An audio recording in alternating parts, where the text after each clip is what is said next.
Hello students, आप सभी का हमारे इस यूट्यूब चैनल में स्वागत है। स्टूडेंट्स, अब जो हम स्टार्ट करने वाले हैं वो पेपर है बीए ऑनर्स इकोनॉमिक्स का पेपर है, सेकंड सेमेस्टर का पेपर है और पेपर का नाम है इंटरमीडिएट स्टैटिस्टिक्स फॉर इकोनॉमिक्स। ठीक है, ये हम पेपर सॉल्व करेंगे और हर वीडियो में हर क्वेश्चन का एक पार्ट सॉल्व करेंगे। तो स्टूडेंट देखो, वीडियो जो हमारे पास पेपर अवेलेबल था उसकी क्वालिटी जो थी वो थोड़ी सी वीक थी। तो जब भी हम क्वेश्चंस को सॉल्व करेंगे तो क्वेश्चन को उससे पहले क्या क्या गिवन है उसको हम कॉपी जरूर करेंगे। ठीक है, और स्टूडेंट्स अगर आपको मेरे व्हाट्सएप चैनल या व्हाट्सएप ग्रुप ज्वाइन करना है तो आप मुझे व्हाट्सएप कर सकते हो 9460689761। यहाँ पे आप मुझे व्हाट्सएप कर सकते हो। साथ ही मेरे व्हाट्सएप चैनल और व्हाट्सएप ग्रुप की लिंक जो है वो वीडियो के डिस्क्रिप्शन में भी अवेलेबल है, वहाँ से भी आप ज्वाइन कर सकते हो। ठीक है, जिससे आपको जो न्यू PYQ आए उनकी लिंक जो है आपको इजीली मिल सके। ठीक है, अब देखो क्वेश्चन नंबर 1A में हमारे पास क्या क्या गिवन है। We have 3 independent normal random variable. We have 3 independent normal random variable। Normal random variable. ठीक है स्टूडेंट्स, सो हमने ये ले लिया y1। ठीक है, नॉर्मल वेरिएबल है with mean μ1 and variation σ1 square. ठीक है, एंड y2 इक्वल टू ये है हमारे पास n with mean μ2 and variation σ2 square.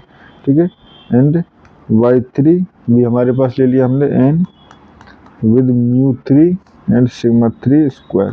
ठीक है, डेटा हमारे पास क्या क्या गिवन है।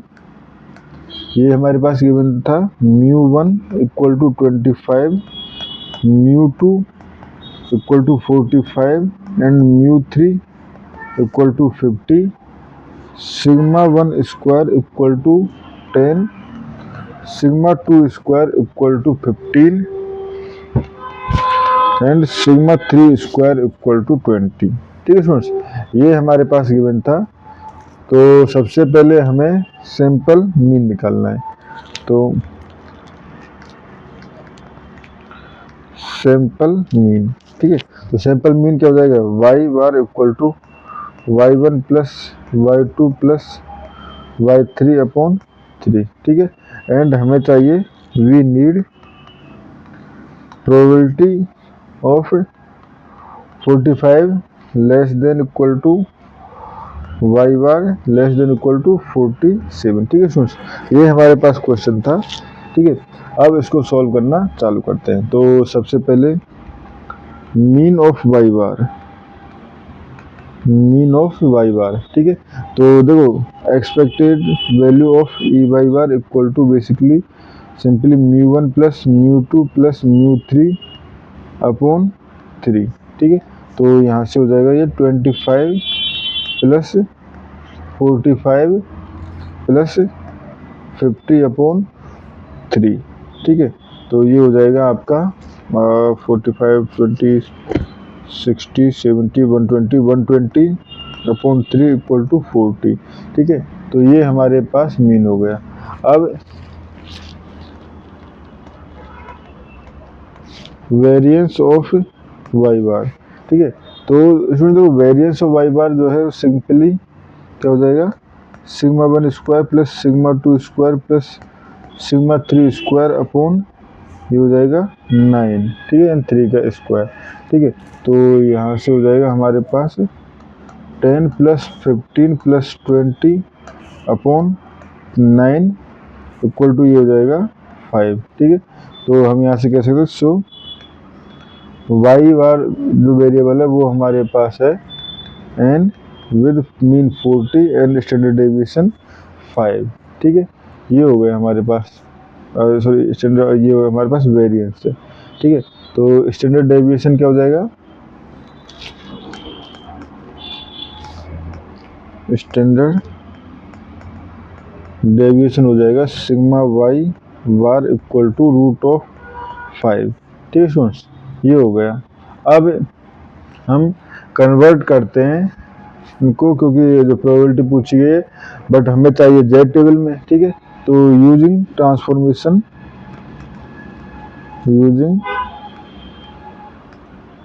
ट्रांसफॉर्मेशन क्या यूज करना है, z equal to Y bar minus mu upon sigma, ठीक है।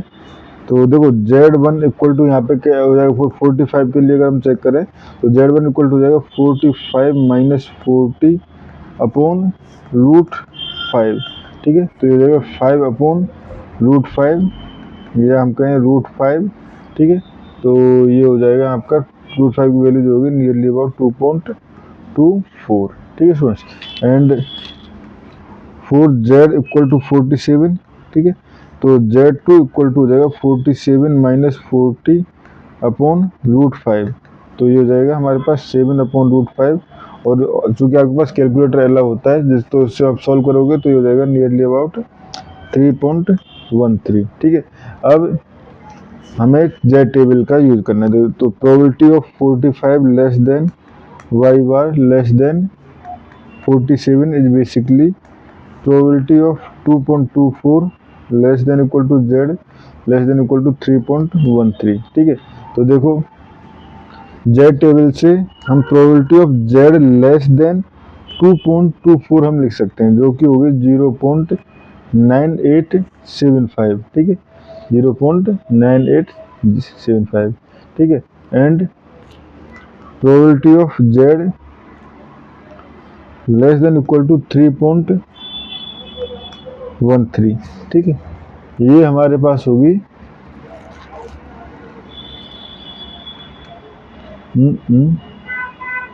ये होगी हमारे पास 0.9991, ठीक है स्टूडेंट्स, ये होगी। अब देखो हमें वैल्यू चाहिए प्रोबेबिलिटी, बेसिकली क्या चाहिए, प्रोबेबिलिटी ऑफ, यहाँ से हो जाएगा हमारे पास z जो है 2.24 less than Z, less than equal to Z, ठीक है। तो बेसिकली इसकी वैल्यू की बजाय हमें वैल्यू चाहिए होती है probability of 1 minus probability of, ठीक है, Z less than equal to 2.24, ठीक है, ठीक है स्टूडेंट्स, ये वैल्यू चाहिए होती है, ठीक है। तो वहाँ से आप जब वैल्यू पुट करोगे, ठीक है, तो आपके पास या आप जेड टेबल से भी probability of Z less then ये आ जाएगा, ठीक है। और हमें बीच में इसके बीच की वैल्यू चाहिए, यानी कि हमें चाहिए probability of Z less than 3.13 में से माइनस करना है probability of Z less than equal to 2.24, ठीक है, ये माइनस करना है बेसिकली, इसका मतलब हमें यही तो चाहिए, ठीक है। तो यहाँ से हो जाएगा 0.9991 minus 0.9875 which will be nearly about 0.0116, ठीक है स्टूडेंट्स। तो ये इस क्वेश्चन का आंसर हो गया, और इस क्वेश्चन में हमें इतना ही करना था ये पार्ट में। Thank you students.